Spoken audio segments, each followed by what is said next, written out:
Assalamualaikum warahmatullahi wabarakatuh. Sahabat Superpedia yang dimuliakan Allah, semoga kita selalu dalam keadaan sehat. Amin. Iblis kemanapun dia lari, maka disitulah malaikat maut sudah menunggunya.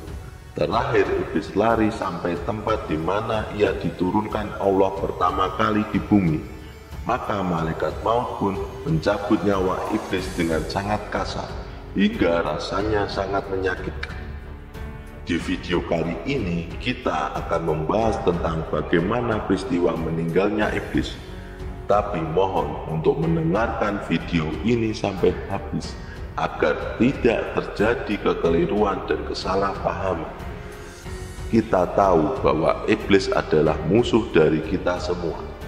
Ketika Allah memerintahkan kepada iblis untuk bersujud kepada Nabi Adam, iblis menolak karena merasa lebih baik daripada manusia.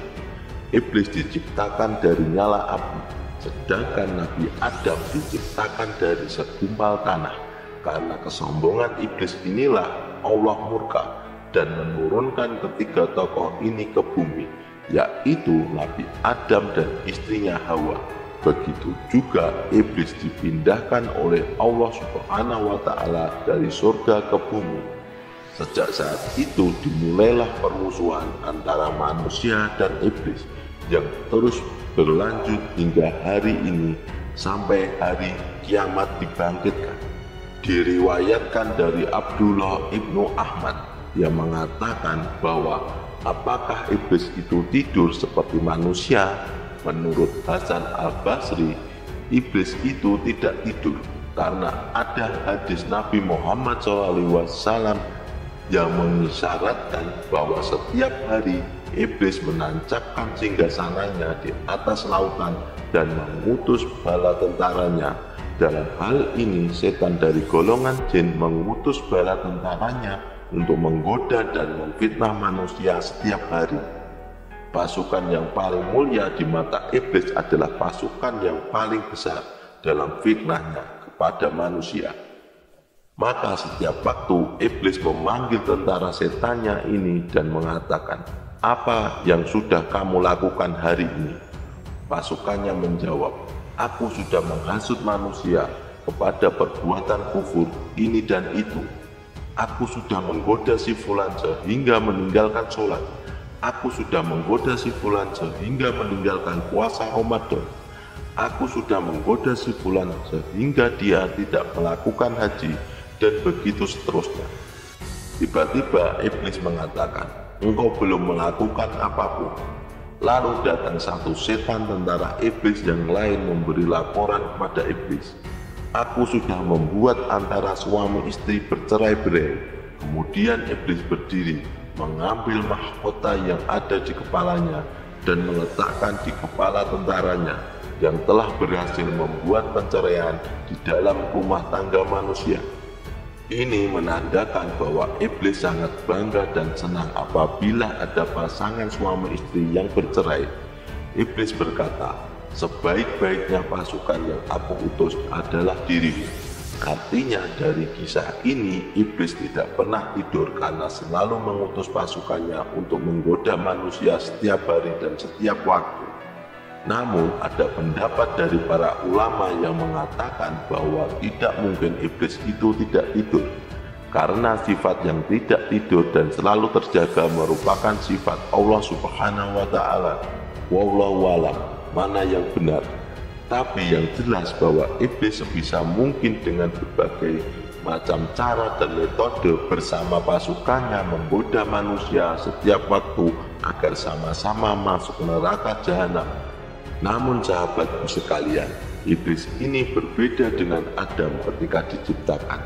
Ketika kedua makhluk Allah diturunkan, iblis meminta kepada Allah agar ditangguhkan usianya sampai hari kiamat. Allah mengabulkan permintaan iblis itu. Artinya iblis diberikan usia yang panjang, yang berbeda dengan umur anak Adam yang dibatasi oleh Allah. Lalu bagaimana iblis ini mati dan kapan ia mati? Bagaimanakah kisahnya ketika malaikat maut mencabut nyawanya? Ada satu kisah dari Anaf ibnu Qais, pemimpin dari Bani Tamim. Suatu ketika ia datang ke kota Madinah hendak menemui Umar bin Khattab. Tiba-tiba di pintu Madinah ia melihat ada kerumunan orang yang sangat banyak sedang duduk di situ. Ternyata di kerumunan itu ada yang sedang berbicara, yaitu Ka'ab al-Akbar. Maka Ahnaf ibnu Qais ikut duduk dalam kerumunan itu dan ikut mendengarkan apa yang disampaikan oleh Ka'ab al-Akbar. Di situ Ka'ab al-Akbar menceritakan tentang bagaimana kisah iblis di akhir hayatnya. Kisahnya seperti ini. Ketika dunia sudah berada di akhir-akhir, ketika sangkakala sudah siap ditiupkan, dan ketika orang-orang sedang berada di pasar-pasar, sebagian dari mereka sedang berjual beli, sebagian lagi sedang berbincang-bincang, tiba-tiba mereka mendengarkan suara guntur yang menggelegar. Separuh dari makhluk pun pingsan selama 3 hari. Sebagian manusia yang tidak pingsan menjadi bingung. Mereka berjalan ke sana kemari tanpa arah yang jelas sambil ketakutan. Bagaimanakah dengan iblis dalam kisah ini? Ketika itu Allah memerintahkan malaikat maut untuk mencabut nyawa iblis dengan sangat kasar dan menyakitkan. Hingga sakitnya seperti sakitnya cabutan nyawa manusia dari yang pertama diciptakan hingga yang terakhir. Jadi rasa sakitnya dikumpulkan dari manusia awal hingga akhir zaman. Maka itulah rasa sakit yang akan dialami iblis ketika nyawanya dicabut. Lalu malaikat maut turun ke bumi membawa malaikat Zabaniyah serta rantai dan 70.000 besi bengkok yang dibawanya dari neraka. Ini akan digunakan untuk mencabut nyawa iblis. Malaikat maut menemui iblis dalam bentuk aslinya di antara langit dan bumi. Jika manusia melihat bentuk asli malaikat maut ini, pastilah mereka akan meleleh karena ketakutan yang sangat mengerikan bentuk asli malaikat maut ini. Lalu ketika malaikat maut sudah bertemu dengan iblis, langsung dibentaknya iblis. Kemudian iblis pura-pura pingsan, dan malaikat maut berkata, "Berhentilah kamu, karena aku akan mencabut nyawamu, dan kamu akan merasakan betapa pedihnya kematian." Iblis pun bangun dan lari dengan kencang. Ia lari ke arah timur, namun malaikat maut sudah ada di hadapannya. Kemudian ia lari ke dalam laut, tetapi malaikat maut pun sudah ada di sana. Setelah itu ia lari ke arah barat, tetapi di situ juga sudah ada malaikat maut. Akhirnya saat tak ada tempat lagi untuk melarikan diri, iblis sampai di kuburan Nabi Adam. Di depan kuburan Nabi Adam alaihissalam, iblis mengatakan, "Wahai Adam, karena dirimulah aku dilaknat. Duhai kiranya aku tidak tercipta sebagai iblis." Iblis pun menyesal.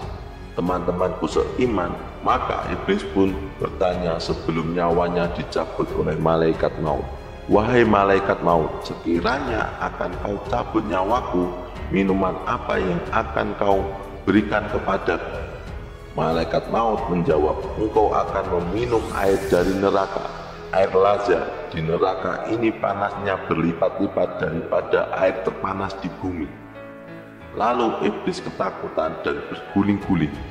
Dia mencoba lari lagi ke arah timur, barat, dan ke dalam laut, tapi tak ada satupun tempat untuk dia melarikan diri lagi. Kemanapun dia lari, disitulah malaikat maut sudah menunggunya. Terakhir, iblis lari sampai ke tempat di mana ia diturunkan Allah pertama kali di bumi. Maka malaikat maut pun mencabut nyawa iblis dengan sangat kasar, hingga rasanya sangat menyakitkan. Bahkan rasa sakitnya seperti rasa sakit cabutan nyawa manusia dan jin dari yang pertama hingga terakhir, yang rasanya sakitnya dikumpulkan menjadi satu. Sahabat super media yang dimuliakan Allah, kisah ini diriwayatkan oleh Abu Laid Al-Samarqandi dari buku Talbihul Ghafilin yang wafat pada tahun 983 Masehi di Uzbekistan. Namun kisah ini adalah riwayat yang tidak memiliki sanad yang jelas. Riwayat tanpa sanad yang jelas ini bisa jadi merupakan kisah dari literatur Israiliyat. Ka'ab al-Akbar yang mengabarkan kisah ini dulunya adalah seorang pendeta yang masuk Islam pada masa kepemimpinan Umar bin Khattab. Namun baik dalam Al-Quran maupun dalam hadis Nabi Muhammad SAW tidak ada penjelasan mengenai bagaimana peristiwa kematian dari iblis. Para ulama menyebutkan bahwa kematian iblis terjadi ketika tiupan sangkakala pertama dibunyikan, di mana manusia, hewan, dan semua makhluk mati, termasuk iblis. Wallahu a'lam bishawab. Jadi itulah kisah tentang kematian dari iblis. Semoga kisah ini bermanfaat. Lebih dan kurangnya mohon dimaafkan. Yang benar datangnya dari Allah, kesalahan datangnya dari saya pribadi sebagai manusia biasa. Sampai ketemu di video selanjutnya. Saya akhiri. Wassalamualaikum warahmatullahi wabarakatuh.